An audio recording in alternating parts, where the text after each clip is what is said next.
AP ఎన్నికల ఆశ్చర్యకరమైన ఫలితాలపైన ఒకవైపు ఈవీఎంల ట్యాంపరింగ్, హ్యాకింగ్, అనాకింగ్ తదితర అంశాలపై తీవ్ర చర్చ నడుస్తోంది. ఫలితాలపై వైఎస్ఆర్సీపీ శ్రేణులు అనుమానాలు వ్యక్తం చేస్తున్నారు. ఈ క్రమంలో వైఎస్ఆర్సీపీ అధినేత వైఎస్ జగన్మోహన్ రెడ్డి తన ఎక్స్ ఖాతాలో ఓ కీలక సందేశం ఉంచారు.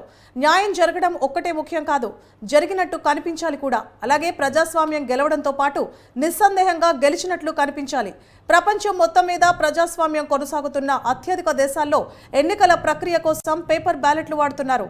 ఈవీఎంలు కాదు, ప్రజాస్వామ్యం అసలైన స్ఫూర్తిని కొనసాగించేందుకు మనం కూడా ఇదే దిశగా ముందుకు కదలాలి అని పేర్కొన్నారు. 2024 సాధారణ ఎన్నికల ఫలితాలు వెలువడిన తరువాత దేశంలో ఈవీఎంల ట్యాంపరింగ్, హ్యాకింగ్లపై మరోమారు చర్చ మొదలైంది.